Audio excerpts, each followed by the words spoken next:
Hi everyone, welcome back to my study vlog. I hope you all are doing great and well. So today is day 19 of my 30 days hard challenge and to do list बनाने के बाद सबसे पहले मैं लगाती हूँ SBI PO prelims का mock test जो कि टेक्स्ट बुक पर लाइव चल रहा था जिसमें मेरे 56 क्वेश्चन सही होते हैं out of 100 and after that मैं लगाती हूँ एडिटोरियल की क्लास। इसके बाद फिर से मैं एक SBI PO प्रीलिम्स का मॉक टेस्ट अटेम्प्ट करती हूँ and this is starter mock test number 9 and score देखकर आपको लग रहा होगा कि ये तो काफ़ी बढ़िया मार्क्स ला रही है, बट ऐसा नहीं है बिकॉज इस मॉक टेस्ट का level SBI PO clerk level का था और मैं लास्ट कुछ दिनों से यही मॉक्स अटेम्प्ट कर रही हूँ जिसका स्टार्टिंग से लेके अब तक का पैटर्न मुझे सेम ही लगा। So that's the reason I get good marks in this mock और इस मॉक में एक्यूरेसी का कारण भी यही था। इसमें मेरा एक ग्रामर का क्वेश्चन गलत हुआ है और बाकी जो 3 क्वेश्चंस मैंने छोड़े हैं वो वोकैबुलरी के थे जिसका मीनिंग मुझे पता ही नहीं था, तो मैंने अटेम्प्ट किए ही नहीं। और इसमें 2 रीडिंग कॉम्प्रिहेंशन आए थे जिसमें मैं एक तो अटेम्प्ट कर लेती हूँ बट दूसरा टाइम लिमिट की वजह से छूट जाता है, या फिर ये भी बोल सकते हैं कि मेरी स्पीड स्लो थी। और रीजनिंग सेक्शन में भी मैं एक क्वेश्चन को छोड़ के बाकी सब अटेम्प्ट कर लेती हूँ। As you can see the level of this, इस लेवल के क्वेश्चंस तो नहीं आने वाले और अभी एग्ज़ाम में भी कुछ ही दिन बचे हुए हैं। सो नाउ आई डिसाइडेड कि अब से मैं हार्ड लेवल के मॉक्स अटेम्प्ट करूँगी क्योंकि जितनी हार्ड लेवल की प्रैक्टिस होगी उतनी ही हमें एग्ज़ाम हॉल में डिफ़िकल्टी कम फेस करनी पड़ेगी। अगर मैं ऐसी प्रैक्टिस करती रह गई तो मुझे बाद में लेने के देने पड़ जाएंगे। इससे अच्छा है कि मैं अभी हार्ड लेवल कर लूँ। ये जो अभी आप क्वेश्चन देख रहे हो ना, इसमें भी मैंने सिली मिस्टेक की हुई है। क्वेश्चन में पूछा हुआ है रिवर्स ऑफ द नंबर और मैं उसी नंबर को लगा रही हूँ, इसलिए मुझे मैथ्स में भी जम के प्रैक्टिस करनी पड़ेगी ताकि ऐसी मिस्टेक्स ना हो और हम चाहकर भी इसे अवॉइड नहीं कर सकते।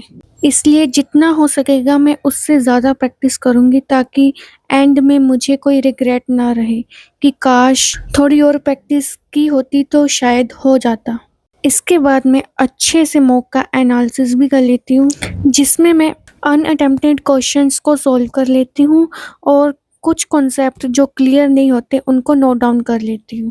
और इतने में ही दोपहर के 1:30 बज जाते हैं तो मैं लंच ब्रेक लेती हूँ और जैसे ही मैं बाहर निकलती हूँ तो ये बिल्ली भी मुझसे खाना मांगने लगती है। ये रोज़ इसी टाइम पर आती है।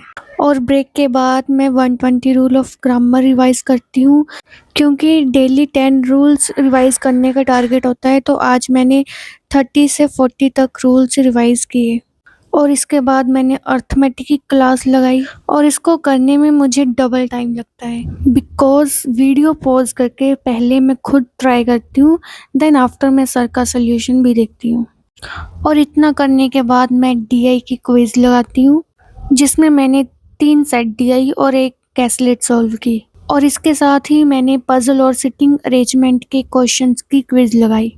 और इसके बाद भी मैं क्वांट्स का सेक्शनल मॉक अटेम्प्ट करती हूँ और सेक्शनल मॉक का लेवल काफ़ी अच्छा होता है as compare to full length mock test जिसमें मेरे 15 क्वेश्चंस ही अटेम्प्ट हो पाते हैं क्योंकि स्पीड काफ़ी स्लो है। क्योंकि 15 मिनट तो मेरे मिसलेनियस और 2 DI सॉल्व करने में ही निकल जाते हैं और अर्थमेटिक के लिए थोड़ा सा टाइम बचता है और उनमें भी पहले उन क्वेश्चंस को ढूंढ के करना पड़ता है जो इजी होते हैं, जैसे एजीज, पार्टनरशिप और रेशियो वाले क्वेश्चन होते हैं।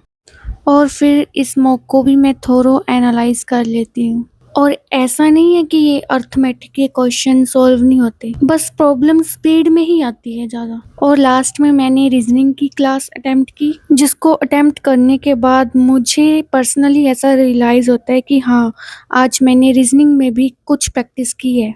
और इसी के साथ डे 19 ऑफिशियली डन होता है। तो मिलते हैं कल डे 20 में नए टास्क के साथ। I hope you like my video and study routine and don't forget to like, share and subscribe my channel. Thank you so much for watching my video. Bye bye.